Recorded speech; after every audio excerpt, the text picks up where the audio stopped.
I do. I like Lana Del Rey too. You do? Yeah, I like. If you're listening to that, I'm okay with it then.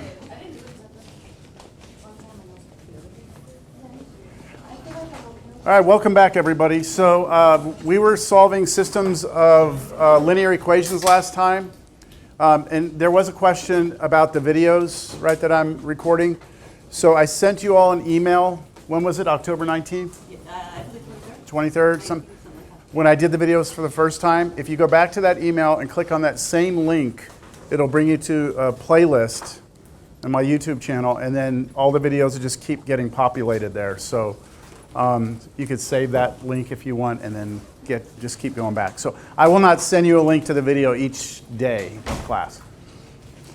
All right, so this is one of the homework problems. I was asked about this, so I'd like to go through this today to start us off. And we're going to do more of this today. But remember I told you there were two different ways to do this?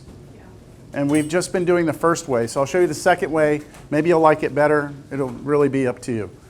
So what I said last time is that when you have a system of two equations with two unknown variables like this, that what you want to do is look at both of the equations and pick one of the two equations you get to pick, and you have to solve for one of the variables.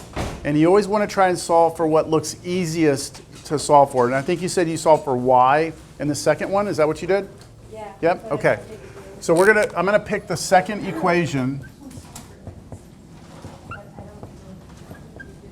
and then try and get y by itself. So to get y by itself, I've got to get the minus 7x out of there.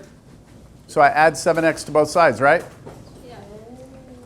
Add 7x to both sides. Now over here they cancel, you get y. On the right-hand side, you cannot combine those together.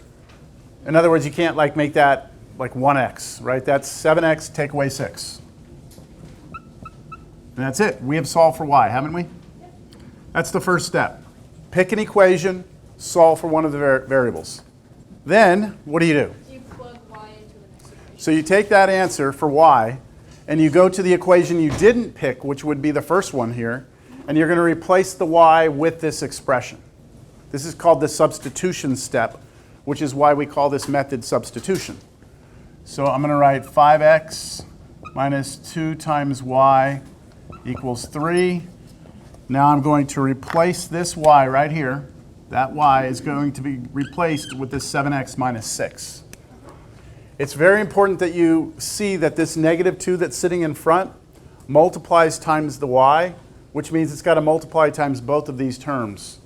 So when I plug it in, I'm going to use a set of parentheses. I'm put minus 2, and then right here where the y is supposed to be, I'm replacing it with that 7x minus 6. And then equals 3. And then I'll have to distribute the negative 2 through. But the whole idea here is that by doing this, we now have an equation that only has one variable in it, which means I should be able to solve for that variable. So I distribute here and here. So we'll have our 5x. And then how many x's here? Negative 14x. And then distribute again. Plus 12 equals 3. All right, I'm going to eventually solve for x. So let me collect any like terms on the left. I can put these two together. So 5x take away 14x, negative 9x. And then you still have plus 12 there, equals 3. Almost there. Subtract 12. Subtract 12.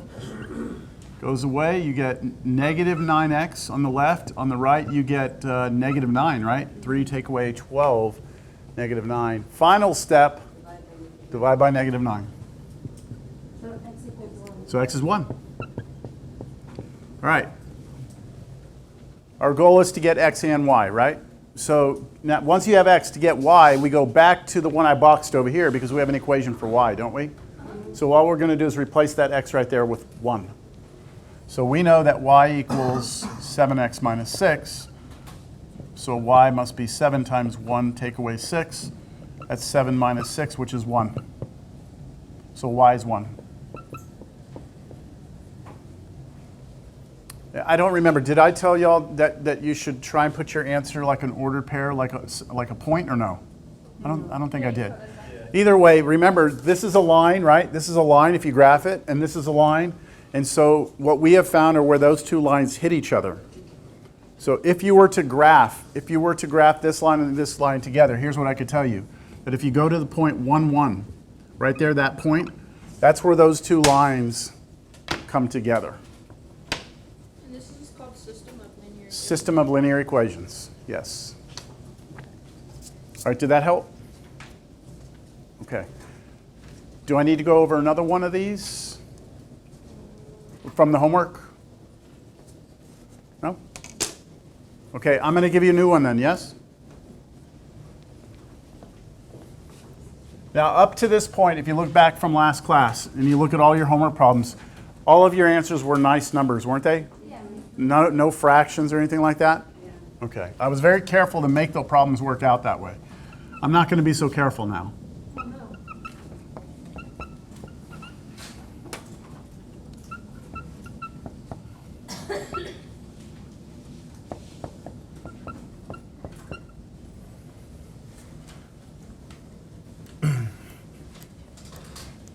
Now, remember, this is two lines, right? Yeah. And when you have two lines, you can have one of three things happen. Either the two lines hit each other at a point, right? And then we get one answer. Or if the lines are parallel to one another, we would have no solution, right? No. They never hit each other. Or they could be the exact same line, which would mean that every point is an answer. Everything we've done up to this point, I've made sure that the two lines hit at one point. And I think I'm going to try and stay consistent with that, at least for a little while, and then maybe I'll give you those other two cases. But let's just make sure we can do this first. What do you see is the challenge on this one that I have not presented to you yet? It's going to be a fraction. Yeah, there's nothing easy to solve for. Do you all agree? Like, all of these have numbers in front. Like, if any of these were to just have X or just Y, that's the one I would go after, right? Because that would be the easiest thing to solve for. But because they all have numbers in front, really, nothing looks like it's better than anything else. So that means you just have to pick one. So what would y'all like? First equation, second equation, X or Y? First equation. First equation, what do you want to solve for, X or Y? Y. Why? Because you need to pick one. I said Y. I know. So the choice has been made to take the first equation and solve for Y. Y'all okay with that? Mm-hmm. Okay, we'll solve for Y. You could solve for X, but I'm going to solve for Y. All right? So to solve for Y, we subtract 2X on both sides. It goes away. We have 3Y equals, over here, 6 minus 2X. It doesn't matter how you write that, okay? If you wanted to, you could have written it as negative 2X plus 6. This is really irrelevant how you write it on this side, but it's, one or the other. I'll stick with this one because that's what I started with, okay? One more step. Divide by 3. And everything gets divided by 3. So you divide 3 here, you divide 3 here, you divide 3 here. And this is where things are going to suck a little bit because you're going to get a fraction. You're going to get Y equals, okay, 6 divided by 3 is not bad. That's 2. But then you have 2/3 X. I'm going to look at that as the fraction 2/3 in front of X. What I'm not doing is I'm not writing this. This is not wrong, but It looks more pretty. this is more like your Looks less small. yeah, what am I trying to say? Like if you ever took calculus, we would never write anything like this. We'd always write it like that. It's just the way things work out later. This is cleaner, it's easier to work with. So, we good? We have an equation for Y, right? We know what Y is, but we would still need to find X. So now we're going to go get X. To find X, we have to pick which equation? The second one? Second one. We cannot pick the one we just solved for. We have to pick the other one. So we'll write that down. Write the other equation down. What's this method called? This method is called substitution. The method that we're using right here is called substitution, and it is named that because of this step right here. We are going to take this and substitute it into that equation for y. So this y right here is going to be replaced with that right there. So I'll write it down. Negative 5x plus 4. Okay, I need a parentheses. 2 minus 2/3 x, and then equals 12. Everyone see it got replaced? This is the y right here? Yep. Any questions? So far, go ahead. Pardon me? Was it negative 12? Oh, it was negative 12. Yeah, I'm sorry. I didn't catch that. Negative 12. Thank you for paying attention, Isis. Appreciate that. That would have screwed everything up. Negative 12. All right. Now you distribute. Now distribute. Pass this through here and here. Up to this point, the fraction has not really played a negative, hasn't had a negative impact on us yet. It's about to. So when I distribute through, we have negative 5x here. 4 times 2, I can do that. That's 8. But here's where people might have trouble. You're taking 4 and you're multiplying it times the negative 2/3, right? And of course, you'll have an x there as well. But you have to multiply these together. So you just go back to like day 1 of this class. It's a fraction over, a fraction times a fraction. You go straight across. So what do you get? Negative 8 over 3. Negative 8 over 3, right? Yeah. So I'm going to write it this way. Minus 8 over 3x. So I put the minus sign in front. Minus 8/3 x. Is that all right? Equals negative 12.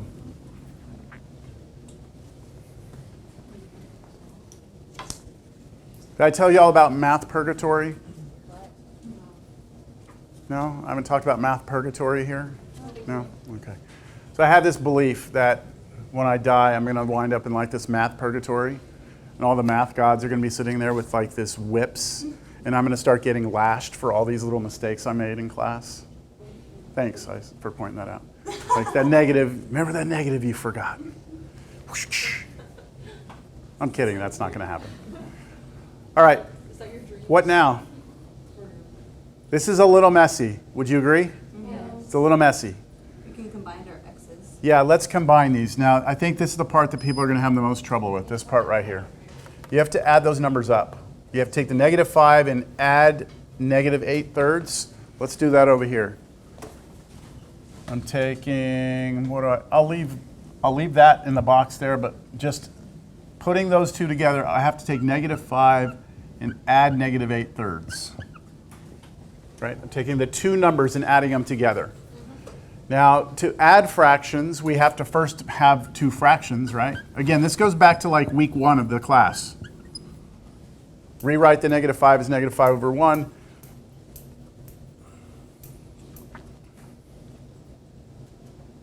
You remember what to do now?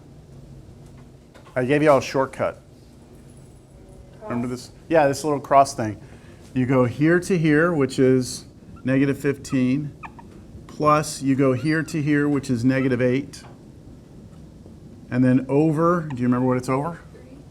3. You multiply, you multiply across, you get 3 here. Does that ring a bell? How you add those two? There's other ways, so if you have another way and you're happy with it, stick with it. But we should all get the same answer, which is negative 23 over 3. Negative 23 over 3. But it's negative 23 over 3 what? X. Don't forget that we have an x there. So negative 23 over 3x. Then we have the plus 8 equals negative 12. All right, we're getting there. We almost have x. What now? Trying to get x by itself. Subtract 8 on both sides. Subtract 8 on both sides. Good. Gone. Okay, so now I think I'm off camera over there, so I'm going to come back over here. So now we've got negative 23 over 3x equals? Negative 24. Negative 20, right? Yeah, negative 20, right? Okay. Final step. How would you do that? I mean, what's your thinking on that to try and get x by itself? You have to You divide? Would you all think divide that fraction? Yeah. Yes? Yeah. So I would have to take this side, divide by negative 23 over 3. I'd have to take this and divide by negative 23 over 3. Isn't that right? This would go away and become x. And over here, you have to remember now how to take a number and divide by a fraction. Keep dot flip. Keep dot flip. So I'm going to keep the negative 20 on top. Keep it, negative 20. Change the division to dot, and then flip the other one over. It'll become 3 over negative 23.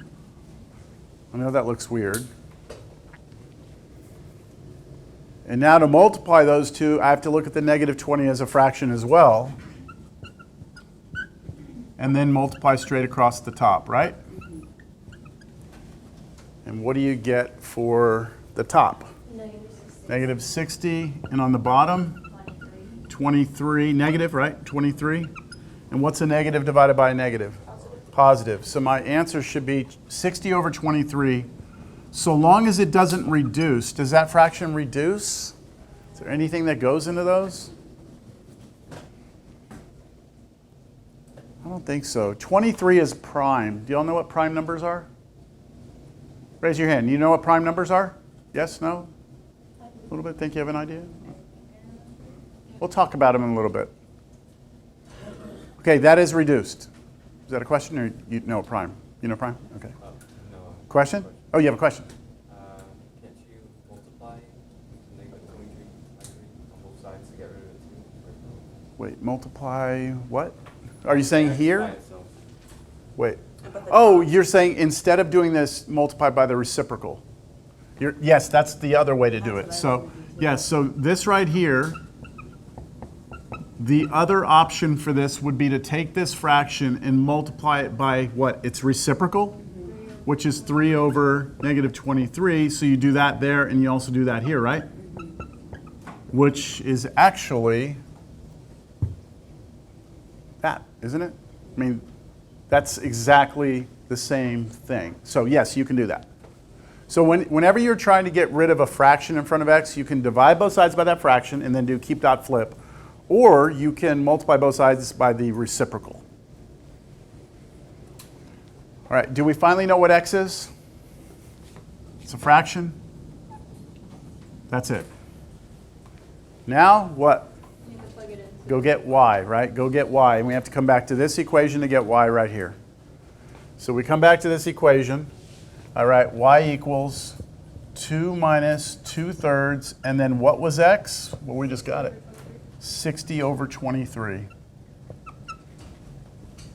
And the operation between these two is multiplication, right? We're multiplying those two together. So just go straight across. You have to do your order of operations. You can't touch this 2 yet because there's subtraction. You have to do the multiplication first. So 120 on top, and then over 69, right? Yes. This sucks. Fractions suck, yes? Then you have to subtract them. Now you have to put those together, right? So to put these together, I'm going to rewrite the 2 as 2 over 1, and then 120 over 69, and then I'm going to do the shortcut cross thing. So what's this? 2 times 69, 120, 138, I believe, 138, minus 1 times 120, 120, over 1 times 69, 69. And then now subtract 18 over 69. And if you got that on a test, I'd be happy. Okay? But that does reduce. Yeah, you can do 9. 9 goes into, well, hold on. Does it go in here? I don't think it goes here. 3 goes into both. Oh. 3 goes into that how many times? Wait, what else goes in? 6? No. Let's do 3 first. 3 goes into 18 6 times, right? 3 goes into there 23 times. Yeah. I don't think we can go any further. No. That's correct. These are what we call relatively prime. So, right? You probably don't want me to put like many of these on the test, right? Yeah. Maybe none. Maybe none. Yeah, maybe none. You know, I mean, Just a thought. it's a good review of everything, isn't it? Kind of, but yeah. Okay. What do y'all think? Yeah. Are y'all ready for the other method? You ready to see elimination? You ready to see elimination? Question? You sure? Go. No, I just came in late, so I was just Okay. trying to catch up. Okay. I think I'm fine. Yeah. No, I asked. Okay. All right. What I'd like to do to introduce you to this new method, the second method, it's called elimination. I think I told you last time, this is the method I prefer. Did I tell you all that? Yeah, you do. I did? I didn't? Okay. So the reason why elimination is preferred, I think it works cleaner most of the time, just in my opinion, but also because you know how we have 2 equations and then we have 2 variables we're solving for, x and y, 2 equations, 2 variables? There comes a time later in math where you can have 3 equations and 3 unknown variables, or 4 equations and 4 unknown. And like in my Cal 2 class, we have 7 equations, 7 unknowns. And then the substitution method doesn't work. We have to use this method called elimination. So I prefer it. So what, please, if you could, tell me the problem we started class with, the one that you asked for homework. Was it 5x minus 2y equals 3? 5x minus 2y equals 3. And then, 7x plus y equals -6. all right, we did this problem already, right? Yeah. And our answer was x is 1, y is 1. 7x. Is minus 7x here? Yeah. Okay. Our answer was positive 1 for x and positive 1 for y, right? And we saw how to do it, and everything worked out great. It wasn't anything crazy about it. But we're going to now use the other method. Now, the other method, just like the first one, it's not easy for me to write like steps down. It's better if I just talk through it first few times, and then you kind of hopefully catch on to it.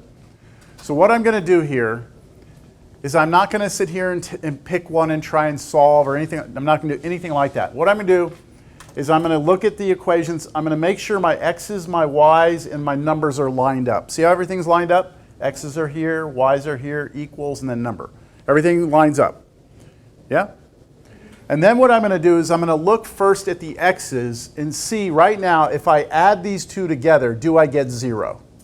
So what's 5x if I added it to negative 7x? I would get negative 2x. That's not 0, right? Okay. Then I'll look at the y's. If I add these together, do I get 0? Negative 2y plus y would give me what? 1. Negative 1y, right? So, okay, it didn't work right off the bat that when I added them down, nothing went away, right? Nothing went away. However, in that exercise of looking, I realized, don't write this down, but I realized had this been what, a positive 2? Had that been a 2, do you agree that the y's would have gone away? Yes. Had it been 2. It wasn't though, right? So what I'm going to do is I'm going to force a 2 into that position. And to do that, what I'm going to do is take this equation and I'm going to multiply both sides of the equation by 2. Essentially, everything I see, I multiply by 2. Make sense? So what I do is I put a 2 out here.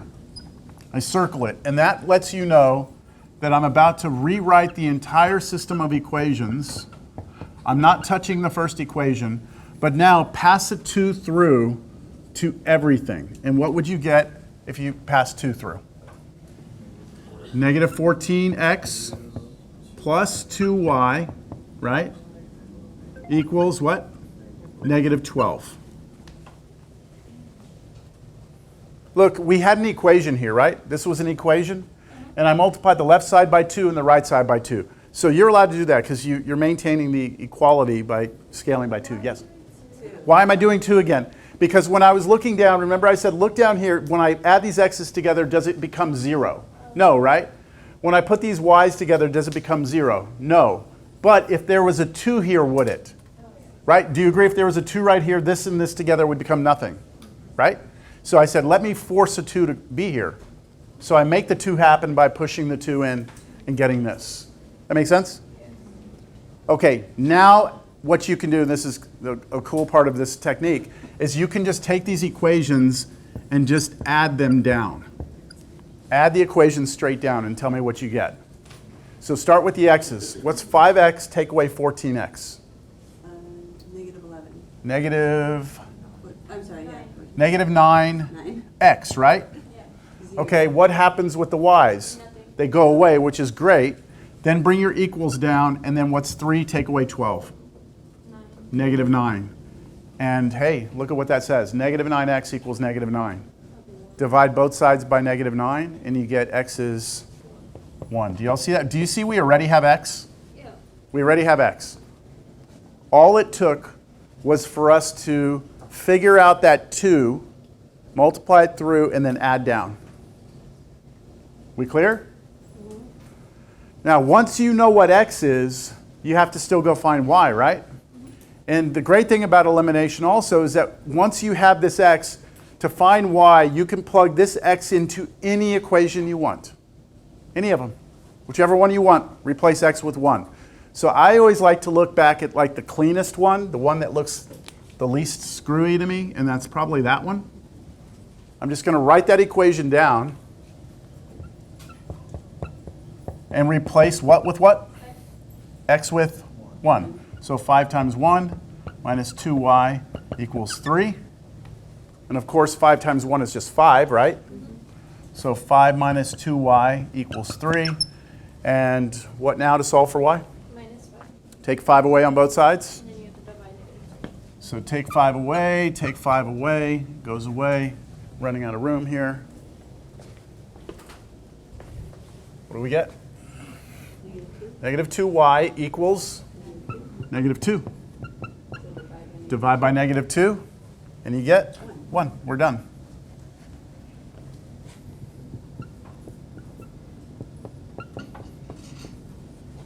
And this, That feels easy. That feels easier, yes?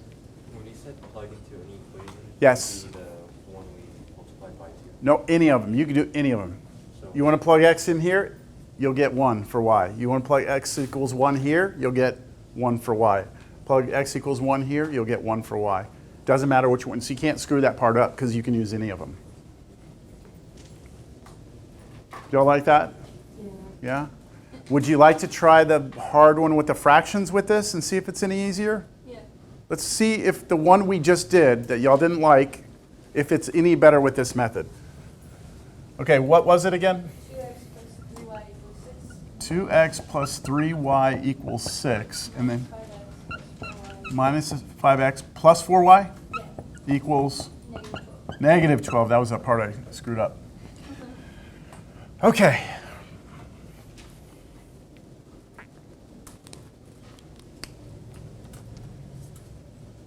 All right, first thing I'm going to do, make sure my x's, my y's, and my numbers are all lined up. Everything lined up good? Everything lined up good? First thing, I just check. What happens if I add straight down? I'm hoping for a 0. Here to here. Add down? No, that doesn't go away, right? Those don't go away? These, do they go away? No. Okay. What was your name? Anais, that's right. Okay. So since you asked earlier like why I came up with the 2, I'm going to have you help me figure out what to come up with here, all right? So let's look. It doesn't matter if you do x's or y's. It's totally up to you. I did the y's last time because it seemed easy because I had a negative 2y and I wanted just a 2y to make them go away. But let's just focus on the x's. Do you agree right now, right? These aren't going to go away. But we've got to come up with some number that would make these go away. So it would be really hard to turn that 2 into a 5. But do you see if it was a 5, it would cancel? 5x, negative 5x goes 0, yeah? But I can't really easily turn 2 into 5, can I? Could I turn the negative 5 into negative 2 so that they cancel? Not easily, right? This is where we have to be clever. What I'm going to do is I'm going to take these two numbers and multiply them together. What's 2 times 5? 10? Can you make this a 10x? What do you multiply this by? 5. Okay, so I'm going to multiply the top one by 5. Now that's going to make that a 10x, right? We want this to be a what? Negative 10x, right? So what do you need to multiply by out here? Positive 2. Y'all see that? So think this through one last time. I'm trying to make the x's go away. So I'm going to make this become a 10x and this a negative 10x. To do that, I have to multiply 2 times 5. To make that a negative 10x, I have to do 2 times negative 5. Now that 5 gets passed through to everything. And this 2 gets passed through to everything. You have to make sure that the two things you have are opposite, right? Like if one of them's 10x, the other one has to be negative 10x. You can't have both 10x. All right, now let's rewrite this system.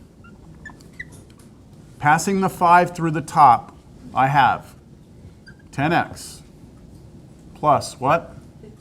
15y equals 30. All right, passing a 2 through the bottom. Negative 10x plus 8y equals negative 24. And now everything should work, because if I add down, do you see that the x's are going to go away?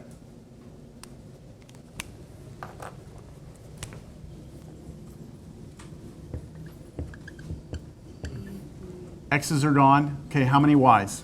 23. Hey, I remember seeing a 23. Do you? Yeah. Okay, and then here you add those together and you get 6, right? Positive 6. And now can you solve that for y? Divide both sides by 23. And you get 6 over 23. Is that what we had earlier? Yes. It is. Did we get there a little faster? Yes. I think so. Now, did you have to be a little clever and like come up with 2 numbers? Yes. But the payoff for that is that you had to do less work to get y. We're not done though, right? We're not done. Because what still remains? We got to find out what x is. And you can plug this y into any of them. Any of them. Right? So I like this one. This one has the least negatives in it, small numbers. So I'm going to take that first one. I'm going to take 2x plus 3y equals 6. 2x plus 3y equals 6. And I'm going to replace the y, be careful, not the x, replace the y with 6 over 23 equals 6. Now, look, we still are going to have to mess with fractions. This method is not going to completely eliminate our needing to do fractions, but I think it's a lot less work. Let's see what you think here. Can we multiply those? Yeah. These two can multiply, right? So you just go multiply